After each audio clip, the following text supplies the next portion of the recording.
बिन माँ के दो भाई दो बहन। ए माँ, उठ ना माँ, उठ ना माँ। विनोद भैया, माँ को उठने को बोलो ना। देखो इंदर भैया कितना रो रहे हैं। बड़ा ही बुरा हुआ इन चारों भाई बहनों के साथ। एक इनकी माँ सीता ही तो थी जो आज वो भी चली गई। इस दुनिया से अब बेचारे इन बिन माँ के बच्चों को कौन देखेगा। वही तो मोहन, अरे एक माँ बिना बाप के भी बच्चे पाल लेती है, मगर एक बाप नहीं। यूं तो ये दोनों भाई हैं, मगर हैं तो ये भी बच्चे। अब 10-12 बरस कोई उम्र थोड़ी है इनकी कमाने की। वहां खड़ा हर कोई उन बिन माँ के बच्चों को देखकर दुख जता रहा है। विनोद, इंदर, सुमन और राधा अपनी माँ की बेसुध पड़ी लाश को देखे जा रहे थे। सीता के पिता ने उसका हाथ रमेश जैसे गलत इंसान के हाथ में दे दिया। सीता को शादी के बाद पता चला कि रमेश पियक्कड़ है, मगर हर औरत की तरह सीता ने भी इस उम्मीद से कि एक ना एक दिन रमेश सुधर जाएगा, उसने इस रिश्ते को निभाया और 2 बेटी और 2 बेटों को जन्म दिया। सारा जीवन दुख उठाकर उसने भरसक उन्हें पालने की जिम्मेदारी उठाई, मगर उसका कमजोर शरीर जरूरत से ज्यादा मेहनत करने की वजह से कई बीमारी में घिर गया और आज सीता इस दुनिया में नहीं रही। विनोद ने डबडबाई आंखों से अपनी माँ के शव को देख कर कहा, इंदर भाई, माँ का अंतिम संस्कार करना है। दोनों भाई अर्थी उठाए शमशान घाट लाकर अंतिम संस्कार करते हैं। ठंड इतनी भयंकर थी कि बेचारे उन बिन माँ के भाई बहनों का रोम रोम कांप उठा था। दुधमुही राधा चिता को जलता देख बस रोए जा रही थी। खुद जलते जलते भी वो माँ अपने औलाद के उघार शरीर को गर्माहट से भर जाती है। बेचारे उन चारों भाई बहनों को भूखे प्यासे 2 दिन हो जाते हैं। अले ले ले, चुप हो जा राधा, तू तो भैया की प्यारी बहना है ना। भैया, राधा को दूध पीना है, वो भूख से रो रही है। बस अब मैं मेरी दोनों बहनों को ऐसे भूखा नहीं देख सकता। इंदर तू इनका ख्याल रखना, मैं खाना लेके आऊंगा। मैं भी आपके साथ चलूंगा भैया, हमारी दोनों बहनें हम दोनों भाइयों की जिम्मेदारी है। ये ले सुमन, राधा का ख्याल रखना। 2 साल की राधा को सुमन की गोद में देकर दोनों भाई उस ठंड के कहर में काम ढूंढने निकल जाते हैं। ओह भैया, यहाँ तो कितनी ठंड है और कोहरा भी, कुछ भी दिखाई नहीं दे रहा। हमें आगे चलना होगा। कुछ दूर आगे आकर वो कुछ लोगों को अनाज की बोरियां उतारते देखते हैं। चल भाई, वहाँ चलकर काम मांगते हैं। हाँ भैया। जरा जल्दी जल्दी बोरी उतारो। दोनों भाई रामनाथ के आगे हाथ जोड़कर खड़े हो जाते हैं। सेठ जी हमें भी काम दे दीजिए। मगर बच्चों, तुम तो अभी बहुत छोटे हो और ये बोरियां उतनी ही भारी हैं, उठा पाओगे तुम? तभी दोनों की आंखों के सामने अपनी बहनों का भूखा चेहरा आ जाता है। हाँ सेठ जी, हम उठा लेंगे, क्योंकि इस वक्त हमें अपनी दोनों बहनों के लिए खाना लेकर जाना है। रामनाथ दोनों को काम दे देता है। ठंड में बोझा ढोके खाना लिए वो घर जाते हैं और अपनी बहनों को पेट भर कर खिलाकर खुद भूखे सो जाते हैं। ऐसे ही 15 साल बीत जाते हैं। विनोद, इंदर, ये लो तुम्हारी आज की दिहाड़ी। कितने हैं सेठ जी? दोनों के मिलाकर पूरे 2000 हैं। बहुत बहुत शुक्रिया सेठ जी। विनोद, कितनी बार कहा है मुझे सेठ जी मत कहा कर, काका कहा कर। कितने छोटे से आए थे तुम यहाँ, 15 साल बीत गए। तुम दोनों भाइयों की वजह से मेरा कल का छोटा सा गोदाम राशन मिल बन गया है। खैर, पिछले 2 दिन से तुम घर नहीं गए। जाओ, तुम्हारी दोनों बहनें चिंता कर रही होंगी। चलो भैया, घर चलते हैं। तभी उन्हें जाता देखकर रामनाथ ने कहा, इन दोनों भाइयों को देखकर लगता ही नहीं है कि ये बिन माँ के बच्चे हैं।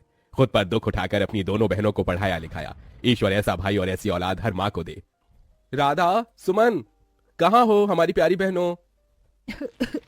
विनोद भैया, इंदर भैया, कहाँ थे आप? आप दोनों को देखो तो, मुंह कैसे मुरझाया हुआ सा है। अरे वो सब छोड़ो और ये देखो, हम तुम दोनों के लिए क्या लाए हैं। क्या लाए हैं भैया? अरे ये तुम दोनों के लिए 2 जोड़ी सूट और ये स्वेटर। भैया, इसकी क्या जरूरत थी? कितनी ठंड पड़ रही है और आप हर दिन ऐसे ठिठुरते हुए जाते हैं काम पर। हर बार हम दोनों बहनों के बारे में सोचते हैं, अपने तन पर एक जोड़ी स्वेटर भी नहीं खरीदते। आप नहीं जानते भैया, आप दोनों जब कांपते हुए काम पर जाते हैं ना, तो हमें बहुत दुख होता है। कहते कहते सुमन रो देती है। अरे पगली, रोती क्यों है? तुझे पता है तुम दोनों हमारे जिगर का टुकड़ा हो। हम तुम्हारी आंखों में आंसू नहीं देख सकते, इसलिए तुम्हारे गरीब भाई खुद ही दुख उठाते हैं। तभी डबडबाई आंखों से राधा कहती है, भैया फिर कभी खुद को गरीब ना कहना। सच कहती हूँ, ये हमारी तकदीर है जो आप दोनों हमारे वीर हैं। आप दोनों की परछाई में हमने हमेशा माँ को देखा है। आज भी याद है हमें, मुझे और सुमन दीदी को पेट भर खिलाने के लिए आप दोनों कैसे भूखे रह जाते थे, हमें पढ़ाया लिखाया।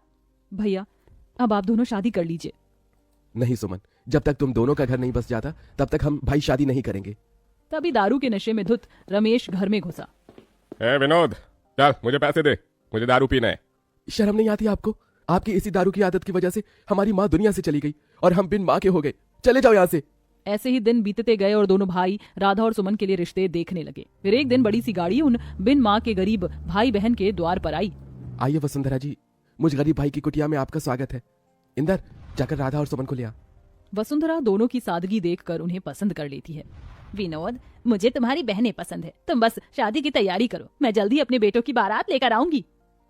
माँ जी, मेरी आपसे एक विनती है। आप तो जानती हैं हम दोनों बिन माँ की बेटियां हैं। हमारे भाइयों ने बड़ा दुख उठाकर हमें पाला है। हमारे भाई दहेज नहीं दे पाएंगे। ये सुनकर दोनों भाइयों की आंख से आंसू छलक जाता है। बेटी, मुझे कोई दहेज नहीं चाहिए, चलती हूँ। ऐसे ही दिन बीतते हैं। इधर शादी का दिन पास आया है तो वहीं ठंड कई गुना बढ़ जाती है। भैया, आज आपकी तबीयत बिल्कुल ठीक नहीं लग रही है। हाँ भैया, लगता है आपको ठंड लग गई है। आज आप आराम कीजिए। नहीं इंदर, अभी बहनों की विदाई के लिए पैसे जोड़ने हैं, मैं घर पर नहीं बैठ सकता।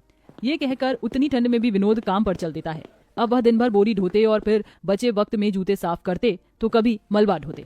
अब शादी की रस्म भी शुरू हो जाती है। राधा सुमन को हल्दी मेहंदी लगाने लगती है। भैया, कल इसी वक्त हमारे आंगन में बहनों की बारात आएगी।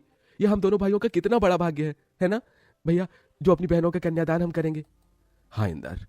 मगर दोनों को कहाँ पता था कि एक और दुख उन पर आन पड़ने को है। शादी के रखे पैसे को रमेश चुरा कर ले जाकर दारू पी जाता है और खूब सट्टा खेलता है, जिसके बाद दोनों चिंता में आ जाते हैं। भैया, पैसे तो है ही नहीं। हे भगवान, कितनी मुश्किल से कर्ज उठाया था शादी के लिए, अब ऐन मौके पर कौन देगा ऐसे पैसे। अरे यार, आज राधा और सुमन की बारात है, हमारी बहनों की इज्जत चली जाएगी, कैसे करेंगे हम उनकी विदाई। माँ, तेरे दोनों बेटे हार गए माँ। दरवाजे पर खड़ा रामनाथ ये सुन लेता है और फौरन पैसे मंगवा कर उन्हें दे देता है। विनोद, इंदर, ये लो और इसे अपनी बहनों का कन्यादान करो। बहुत बहुत शुक्रिया काका, आज आपने हमारी बहनों की विदाई रुकने से बचा लिया। जिसके बाद दोनों उनका कन्यादान करते हैं और शादी बड़े धूमधाम से वसुंधरा के बेटों से होती है, जिसे कि पूरा गांव देखता है। और विदा होते हुए सुमन दिल से रोते हुए कहती है, भैया, आपने हम दोनों के लिए माँ और पिता दोनों का फर्ज निभाया। जाते जाते इस बहन को एक खुशी और दे दो। बोल मेरी बहन। भैया, अब बस अपना घर बसा लो, हम दोनों आपका घर बसते देखना चाहती हैं। थोड़े ही दिनों बाद दोनों भाई भी शादी कर लेते हैं और चारों बहन भाई अपने अपने जीवन में खुशी को पाते हैं। कहते हैं इस दुनिया में माँ की जगह कोई नहीं ले सकता, मगर इंदर और विनोद जैसे भाई जिस भी गरीब बहन के भाग्य में हो तो माँ और पिता दोनों का रूप मिल जाता है।